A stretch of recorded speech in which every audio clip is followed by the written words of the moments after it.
திருச்சிற்றம்பலம். தெய்வ சேக்கிழார் பெருமான் திருவடிகள் போற்றி போற்றி. ஐயா, நம்ம வாழ்க்கையில பார்க்கலாங்க. நமக்கு சிவபெருமானுடைய அருள் கிடைக்கவே மாட்டேங்குது அப்படின்னு நிறைய பேர் சொல்லிட்டு இருப்பாங்க. கிடைக்கும், ஆனால் கொஞ்சம் லேட்டாகுங்க. அதுக்கு உண்டான சாதகம் பண்ணணும், தவம் பண்ணணும், சிவபெருமான் அருள் கிடைக்க. அப்ப ஈஸியா கிடைக்கிறதுக்கு ஒரு வழி இருக்குதுங்க. எப்படிங்க கிடைக்கும் அப்படின்னா, நால்வர் பெருமக்கள் ஆகிய பரமாச்சாரியாருடைய வழிபாடு தான் ஈஸியான வழிங்க. பரமாச்சாரியாரை நாம கும்பிட்டோம்னா சைவ பரமாச்சாரியாருடைய திருவடி சார்பின் மூலமாக திருவருளை ஈஸியாக பெறலாம். எப்படி சூரியன் ஒளி நேரடியாக நம்ம பெற முடியாது. ஒரு சூரிய சோலார் அந்த தகுடு மூலம் நம்ம வீட்டுக்கு கரண்ட் வருதோ அது போலதான். நேரடியாக வர முடியாது, வாங்க முடியாது அந்த கரண்டை. அது போல பரமாச்சாரியார் மூலம் தான் நமக்கு அந்த அருள் கிடைக்கும். ஏன்னா அவங்க அருளை பெற்றுட்டாங்க. அவங்க பெற்ற அந்த இன்பமும் அருளும் அவங்க போல யாரும் வழிபாடு பண்ண முடியாது. அவங்க அருள் பெற்றது போல யாரும் உலகத்துல பெற முடியாது இனிமேல். அவங்க பெற்றிருக்கக்கூடிய அருளை நாம பெற்றாவே தன்னைத்தான சிவபெருமான் அருள் கிடைச்சிருங்க. அதுக்கு ஒரு எடுத்துக்காட்டு ஒண்ணு சொல்றேன் பாருங்க. பரமாச்சார அருளை பெறணும். உதாரணம் பாருங்க. எம்பெருமான் குங்குலிய கலை நாயனார்னு ஒரு நாயனார். அவர் என்ன பண்றாருன்னா திருத்தொண்டு பண்றாருங்க. குங்குலி தூபம் போடுறாரு. உங்களுக்கு தெரியும், வறுமை வருது, தாலியை விற்று குங்குலியம் தூபம் போடுறாரு. சாமி அருளால செல்வம் பெருகுது. அதுக்கப்புறம் திருப்பனந்தாள்ல சாய்ந்த சிவனை நிமித்தறாரு. இவ்வளவு திருப்பணி செய்திருக்கிறாரு.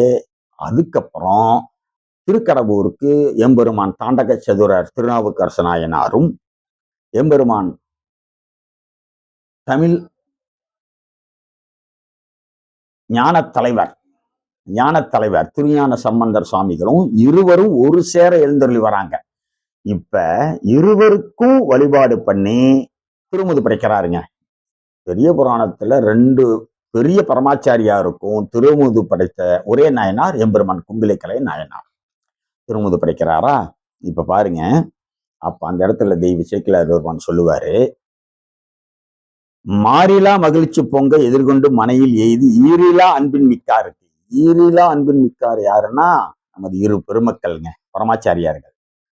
இன்னமுது ஏற்கும் ஆற்றால் 6 நற்சுவைகள் ஓங்க அமைத்தவர் அருளே அன்றி நாறு பூங்கொன்றை வேணி நம்பர்தம் அருளும் பெற்றாருன்ட்டாரு. இப்ப பரமாச்சாரிய அருளை முதல்ல பெற்றாரு.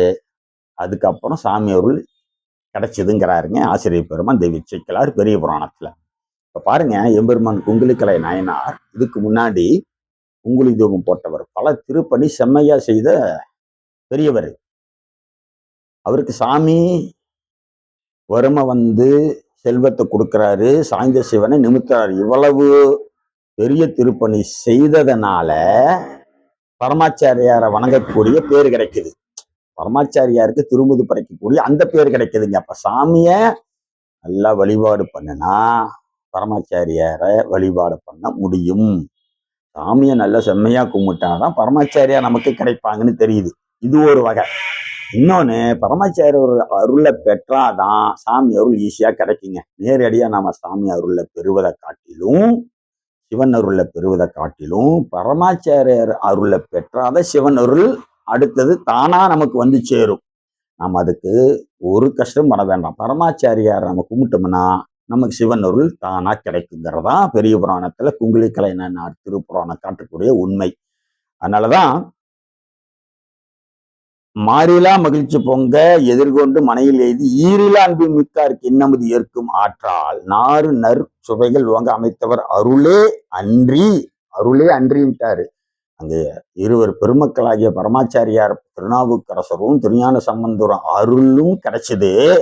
நாறு பூங்கொன்ற வேணி நம்பர் அருளும் பெற்றாருன்ட்டாரு. அதுக்கப்புறம் சாமியுடைய அருளும் பெற்றார் அப்படின்னாரு. இப்ப முதல்ல பரமாச்சாரிய அருள் கிடைச்சதுன்னா சாமி அருள் தானா வரும். திருச்சிற்றம்பலம்.